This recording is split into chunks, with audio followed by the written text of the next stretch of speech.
It's a beautiful sunny day and I'm at La Piazza Cafe. It's an outdoor cafe and I'm with the owner, Libby. Hi there. Hello. And you've owned this place for a while.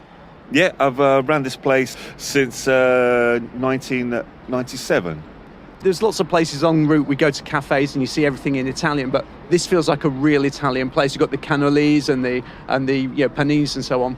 Yeah, and pizzas Yeah. and the espressos. Yeah, I try to keep it as authentic as I can remember what Italy's like. Yeah. And your son also works here. Yeah, my son, this is my oldest son, and I have my other son as well. It's his day off today. But your father, Yeah. he did something different. Yeah, my father came here after the war in 1950 to work the contract with the London brick factories that were in the Marston Vale. Yeah. So quite a lot of Italians came over after the war to do that. Yeah, there was a shortage of manpower here in England at that time, and they went to southern Italy and they asked for men to come and work and build bricks to build Britain again. So once Britain was built, ended up doing other things like this.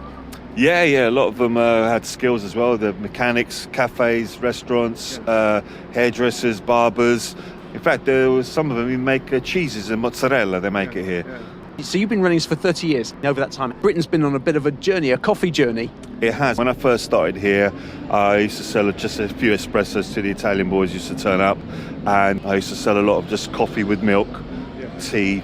And then bit by bit, people started to have a few more like cappuccinos, lattes, mochas.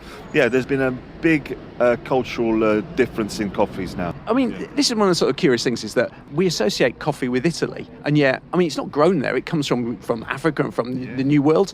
And yet, it's Italy we've latched onto. Any ideas why? I think they made it accessible. They make it with a bit trendy. It's easier to use. We've got those machines. So we've got the espresso machines, the mocha machines, and my new Rancilio machine, which I've got over there. Very proud of that one, actually. Okay, which makes it accessible, easily made, drinkable. And in terms of the coffee you use. The coffee I use, this one here, I sourced a particular blend. Funny enough, it's from Scotland. Yeah, so they import the coffee beans to Scotland and they roast it to the beans I want, because I wanted more Robusta than Arabica. So I've gone sort of like a 70-30. And so that's why we get this lovely crema on top. It's not bitter, and it's I'm really, really happy with it. I really am. Yeah, I've been here a few times, and I've noticed you have some regulars. I often see the same people. There's a guy with his pipe and so on. Oh yeah, Mike. Yeah.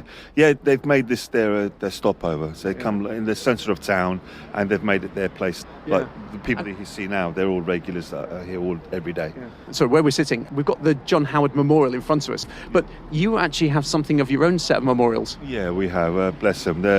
Some of the older customers that come here through the years that have passed away, and their relatives or friends, they want their loved ones to be remembered. So they put the little plaques up on the side of the windows here. Yeah. I mean, this is one of the largest Italian communities per head of population in England, and it is unusual because I've just walked past a narrowboat and it has a pizza oven on top of it. It's sort of something. Yeah, that's great. It's very good pizzas as well. Yeah, bless them. Yeah, it's a really cool little thing that somebody's done over there, and they do open up in the evening. Lovely, fresh pizza, so it's pretty good. Yeah. And there's a supermarket just around the corner as well. It feels like walking into the smell of the place. Yeah, it's called Price Check. It doesn't sound very Italian, but everything in it is Italian. Lorenzo does got a beautiful shop there. Yeah, absolutely. I go there all the time. It's good stuff. There was many more though before. You go back, let's say you go back 30 years. The community was much bigger, and there were more Italian shops. There was more Italian businesses, like in clothes and things like that. There's still a few, but not like the old days. If you'd come here back in the 70s, you would think you were like in Italy. Do you think we've moved to the Italian way in some ways? Yeah, food-wise, people, more people eat pasta, pizza, the Italian-style breads and that. Yeah, it's just it's easy to make, you know, and it fills you up as well. All right, so I'm looking at your list. Do you have any particular recommendations? I would like the Coppa Picante, which is a locally made salami, made here in Manson Lane by the Valerio family, and that's a spicy salami with some provolone picante, which is a hard cheese, which is picante, like strong, fresh tomatoes, oregano, and olive oil, such as salt as well. So not a bad place to come for a lunch. No, it's lovely. It's lovely, quick and easy. You know, when you get a lovely day like today, like beautiful sun, not a cloud in the sky. It's lovely just to sit here for 20 minutes, grab yourself something to eat, and then just rest.